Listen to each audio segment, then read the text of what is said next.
Salam saudaraku sekalian, sekali ini saya ingin menyampaikan renungan berjudul Menjaga Keutuhan Rumah Tangga. Untuk itu silakan subscribe, share, dan like renungan ini. Tuhan memberkati. Dan firman-Nya, sebab itu laki-laki akan meninggalkan ayah dan ibunya dan bersatu dengan istrinya, sehingga keduanya itu menjadi satu daging. Demikianlah mereka bukan lagi dua, melainkan satu.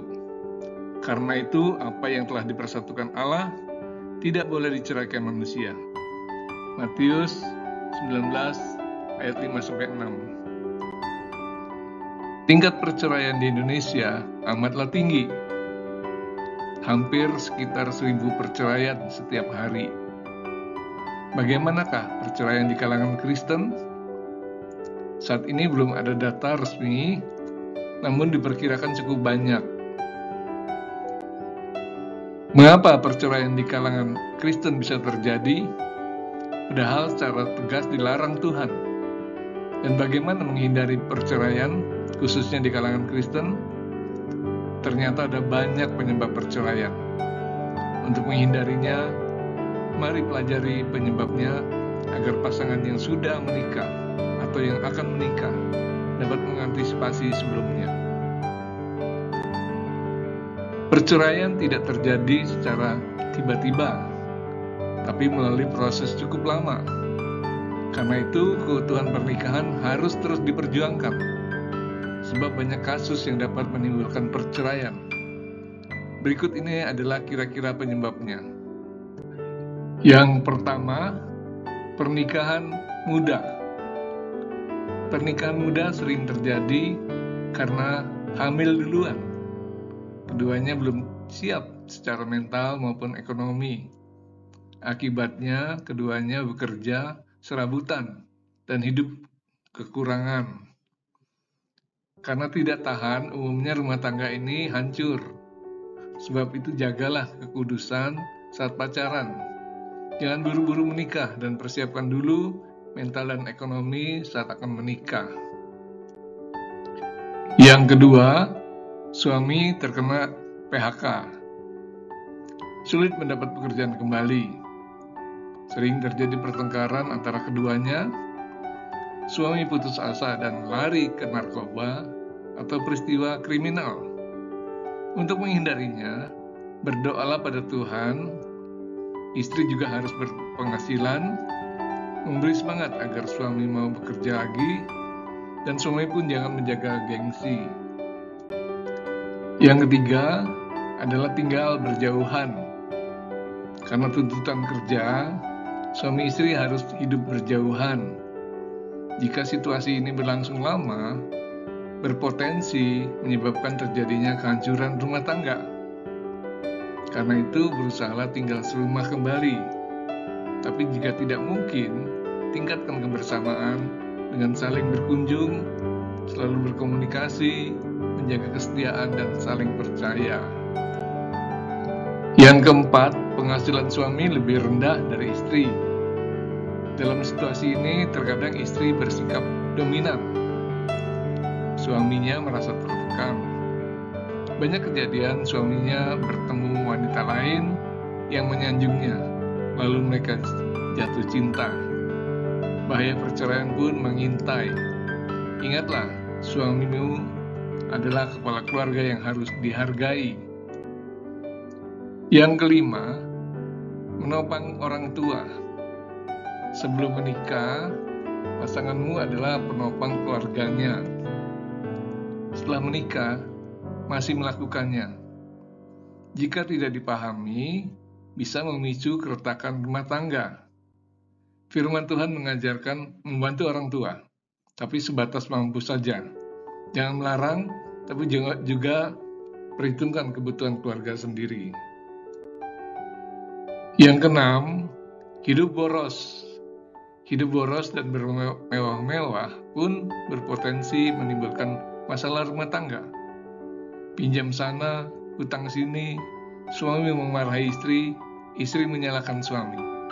Berhati-hatilah bila itu terjadi. Firman Tuhan mengajarkan, hiduplah berpadan dengan keadaanmu. Yang ketujuh, kemesraan meredup. Saat berbulan madu, hubungan suami istri amat mesra. Namun saat masa itu selesai, kemesraan itu pun meredup. Suami sibuk bekerja, istri dengan kegiatannya, rumah untuk sekedar tidur, terlebih lagi jika pasangan itu memiliki bayi. Karena perhatian istri hanya pada sang bayi, istri kelelahan dan tidak sempat mengurus diri, dan tidak mampu melayani suaminya. Akibatnya terbentang jarak antara suami dan istri. Jika imannya tidak kuat, suami akan mencari kemesraan dari orang lain. Jadi suami istri harus selalu menjaga kemesraan, sisihkan waktu menemani pasangan. Suami harus membantu istri mengurus sang bayi. Yang kesembilan adalah perbedaan agama. Tidak sedikit perceraian terjadi karena beda agama. Suami melarang istri beribadah, terjadi pertengkaran karena masalah penentuan agama si anak. Karena itu carilah pasangan seiman. 10. Perbedaan sosial dan pendidikan. Ini bisa merusak hubungan suami istri jika perbedaan itu diungkit-ungkit dengan tujuan merendahkan pasangannya saat bertengkar. Hal itu akan melukai hati pasangannya.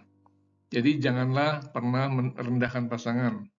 Alkitab mengajari, hormatilah pasanganmu. Yang ke-11, pasangan berkarakter buruk. Banyak pria wanita yang tahu pasangannya berkarakter buruk, tapi tetap menerimanya, sebab yakin dapat mengubahnya. Mungkin di awal pernikahan sikapnya baik, tapi setelah lama menikah dan menghadapi masalah, karakter buruk pasangan muncul kembali. Karena itu sebelum menikah, kenalilah pribadi pasanganmu lebih mendalam. Jangan hanya melihat luarnya saja, atau terlalu yakin bisa mengubahnya. Memang ada juga orang yang bisa berubah total menjadi baik, namun tidak banyak yang seperti itu. Karena itu, marilah pria dan wanita yang masih lajang, jangan terburu-buru memilih pasangan. Berdoalah, mohon Tuhan memberikan yang terbaik bagimu. Kenalilah calon pasanganmu itu lebih dalam. Pilih yang seiman. Utamakan yang takut akan Tuhan, bersikap dewasa, mandiri dan menyayangimu. Bersikap mesra sepanjang pernikahanmu kelak. Bagi yang sudah berumah tangga, renungkan kehidupan rumah tanggamu. Adakah kemungkinan terjadi keretakan pernikahanmu? Jangan lengah, berjuanglah terus demi keutuhan keluargamu. Jagalah selalu komunikasi dan kemesraan dengan pasanganmu. Sertakan Tuhan dalam kehidupan keluargamu. Doakanlah keluargamu, dukunglah selalu pasanganmu, dan dampingi dia dalam senang maupun susah. Jangan suka menyalahkan siapapun jika menghadapi masalah, tapi hadapilah dengan keyakinan akan pertolongan Tuhan. Damai sejahtera dan berkat Allah akan senantiasa memelihara keluargamu jika kamu melibatkan Tuhan dalam keluargamu. Tuhan Yesus memberkati. Amin.